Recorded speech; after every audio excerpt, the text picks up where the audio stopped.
Assalamu alaikum dear students. Hope you are doing well. Today we will start topic bone and cartilage. पीछे वाले lecture में हम देख चुके हैं ह्यूमन स्केलेटन क्या होता है, एक्सोस्केलेटन, एंडोस्केलेटन और स्केलेटल सिस्टम का रोल। अब जो हमारा स्केलेटन सिस्टम था वो दो चीज़ों के ऊपर जो है कंसिस्ट करता है, एक बोन और दूसरा कार्टिलेज। आज हमने बोन और कार्टिलेज स्टार्ट करना है। ओवरऑल जो ह्यूमन स्केलेटन है वो बोनी फ्रेमवर्क पे कंसिस्ट करता है, यानी कि हड्डियों के ऊपर ज़्यादातर मुश्तमिल है, लेकिन कुछ पार्ट्स के अंदर इसके साथ कार्टिलेज भी प्रेजेंट है। सो हम फर्स्ट कार्टिलेज पढ़ेंगे, उसके बाद बोन। फर्स्ट हमारे पास है कार्टिलेज। कार्टिलेज क्या है? ये गाढ़ा, क्लियर और ब्लू वाइट मजबूत कनेक्टिव टिश्यू है। कनेक्टिव टिश्यू हम पढ़ के आए चैप्टर 4 में, नेम से पता चल रहा है कनेक्ट करेगा चीज़ों को। लेकिन ये जो कार्टिलेज होता ये फर्म है, स्ट्रॉन्ग होता है, लेकिन बोन की निस्बत ज़रा ये कम मजबूत होता है। कार्टिलेज के सेल्स को हम बोलते हैं कॉन्ड्रोसाइट्स। कार्टिलेज के सेल्स हमारे पास क्या कहलाते हैं? कॉन्ड्रोसाइट्स। कॉन्ड्रोसाइट्स जो हैं ये हमारे पास कार्टिलेज के मैट्रिक्स के अंदर एक फ्लूइड लिक्विड स्पेस प्रेजेंट है, जगह प्रेजेंट है, जिसको हम लैकुना बोलते हैं। उसके अंदर ये सेल्स प्रेजेंट होते हैं। जैसे कि आपको डायग्राम में इधर नज़र आ रहा है, ये हमारे पास कार्टिलेज मैट्रिक्स है। इसके अंदर ये फ्लूइड स्पेस जो है प्रेजेंट लैकुना, इसके अंदर ये सेल्स कॉन्ड्रोसाइट्स प्रेजेंट होते हैं। उसके अलावा इस मैट्रिक्स के अंदर, इस स्ट्रक्चर के अंदर कोलेजन फाइबर्स भी होते हैं कार्टिलेज के अंदर। और उसके अलावा दूसरी चीज़ इम्पॉर्टेंट, ब्लड वेसल्स कार्टिलेज के अंदर प्रेजेंट नहीं होती। अब ब्लड वेसल्स प्रेजेंट नहीं होती तो कार्टिलेज को न्यूट्रिएंट्स किधर से मिलेंगे? क्योंकि ब्लड वेसल्स हमारे ब्लड के अंदर, हमारे सर्कुलेटरी सिस्टम के अंदर, हमें पता है न्यूट्रिएंट्स को एक्सचेंज करवाती हैं।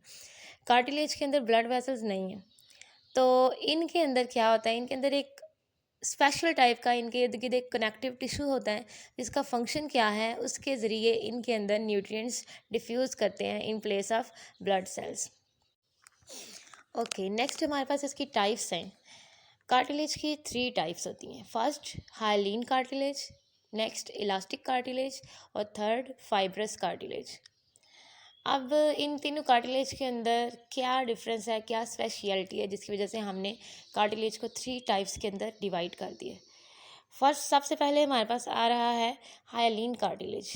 ये वाला कार्टिलेज हमारे पास स्ट्रॉन्ग होता है लेकिन फ्लेक्सिबल होता है। फ्लेक्सिबल मतलब लचकदार, ऐसी चीज़ जिसके अंदर फ्लेक्सिबिलिटी हो, इलास्टिसिटी हो, उसको हम क्या बोलते हैं? वो फ्लेक्सिबल है। ये प्रेजेंट किधर होता है? ये हमारी जितनी भी लॉन्ग बोन्स हैं हमारी बॉडी के अंदर, उनके एंड्स के ऊपर ये कवरिंग की फॉर्म में प्रेजेंट होता है। फॉर एग्जांपल हमारे नोज़ के अंदर, उसके अलावा लेरिंग्स, ट्रेकिया और ब्रोंकियल ट्यूब्स। लेरिंग्स हम चैप्टर नंबर 1 में पढ़ के आए हैं, ये हमारा वॉइस बॉक्स होता है, हमारी नेक में रीजन होता है। ट्रेकिया बी पढ़ के आए हैं, विंड पाइप इसको बोलते हैं, और ये वो पैसेज है जहाँ से एयर ने पास करना होता है, लेरिंग्स से ट्रेकिया में जाती है। और ब्रोंकियल ट्यूब्स ये भी फर्स्ट चैप्टर में हम पढ़ के आए हैं, ये हमारे लंग्स के अंदर होती हैं और एयर को हमारे लंग्स में एंटर करवाती हैं। नेक्स्ट है इलास्टिक कार्टिलेज। इलास्टिक कार्टिलेज और हाइलीन कार्टिलेज का स्ट्रक्चर सिमिलर होता है, एक जैसा होता है। ये भी मजबूत होते हैं, जिस तरीके से हाइलीन कार्टिलेज स्ट्रॉन्ग है, ये भी स्ट्रॉन्ग है, लेकिन इसके अंदर इलास्टिसिटी, जो लचक है, वो प्रेजेंट है। उसकी वजह क्या है? इसके अंदर कोलिजन फाइबर्स के अलावा इलास्टिक फाइबर्स भी प्रेजेंट होते हैं।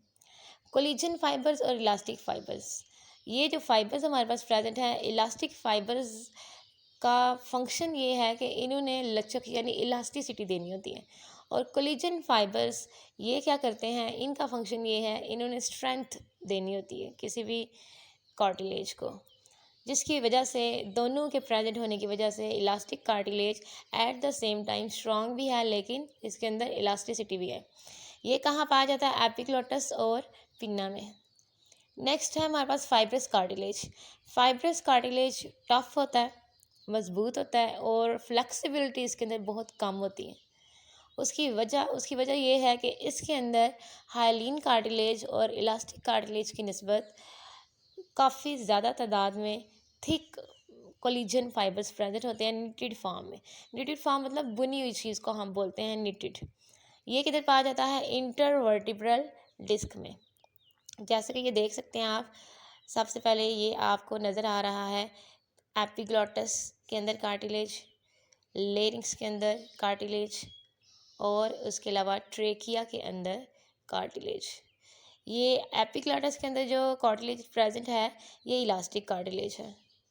लेरिंग्स के अंदर और ट्रेकिया के अंदर जो प्रेजेंट है ये हमारे पास हाइलीन कार्टिलेज है। और इंटरवर्टिब्रल डिस्क ये जो हमारे पास प्रेजेंट हैं, ये मेंशन हुए हैं, ये हमारे पास कौन से हैं? ये हमारे पास फाइब्रस कार्टिलेज है। इंटरवर्टिब्रल डिस्क कौन सी है? वर्टिब्रेट कॉलम है जो हमारी स्पाइनल कॉर्ड पे कंसिस्ट करता है, उनके दरमियान ये डिस्क प्रेजेंट है जिसको हम बोलते हैं इंटरवर्टिब्रल डिस्क। और ये किससे मिलकर बनी हुई है? फाइब्रस कार्टिलेज से।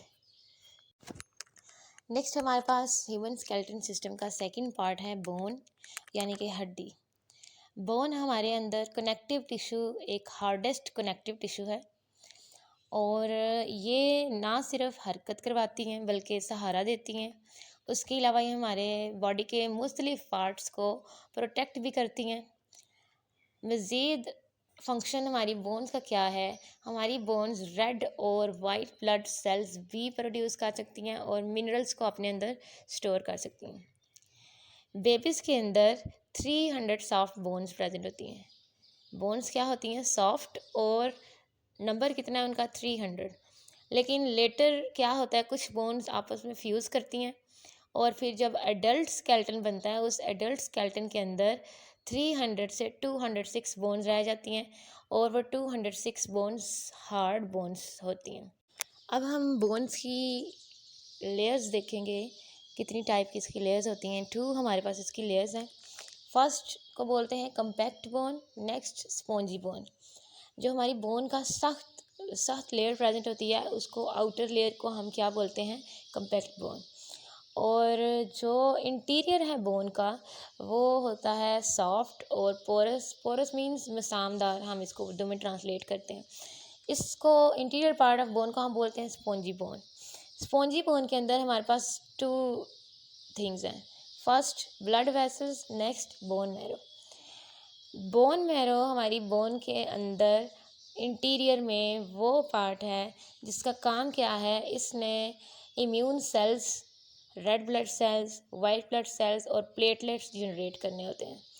इनके अंदर स्टेम सेल्स होते हैं। उन स्टेम सेल्स की मदद से बोन मैरो क्या बना सकता है? Red blood cell, white blood cell और प्लेटलेट्स।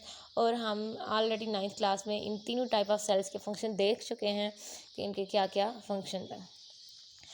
नेक्स्ट, कार्टिलेज की तरह हमारी बोन का जो मैट्रिक्स है उसके अंदर भी कोलिजन प्रेजेंट होता है। कोलिजन फाइबर्स, हम पीछे इनका फंक्शन देख के आए हैं। इनका फंक्शन क्या है? इन्होंने स्ट्रेंथ देनी है बोन्स को। लेकिन इसके अलावा इनके अंदर मिनरल्स भी प्रेजेंट होते हैं, जैसे कि कैल्शियम, फॉस्फेट, ये वाले मिनरल्स इनके अंदर प्रेजेंट होते हैं। दूसरा, कार्टिलेज और बोन के अंदर एक डिफरेंस ये है कि कार्टिलेज के अंदर single type of cells present थे जिनको हमने पढ़ा था कॉन्ड्रोसाइट्स। लेकिन बोन्स के अंदर मुख्तलिफ टाइप ऑफ सेल्स प्रेजेंट होते हैं, मुख्तलिफ इकसाम होती हैं। उनमें से जो बोन्स के मेच्योर सेल्स होते हैं उनको हम बोलते हैं ओस्टियोसाइट्स। ओके स्टूडेंट्स, आपका टॉपिक कंप्लीट हो चुका है। अगर आपको कोई कन्फ्यूजन है, कोई बात समझ में नहीं आई, कोई क्वेश्चन है तो आप कमेंट्स में पूछ सकते हैं। I will make sure to answer you. अल्लाह हाफिज़।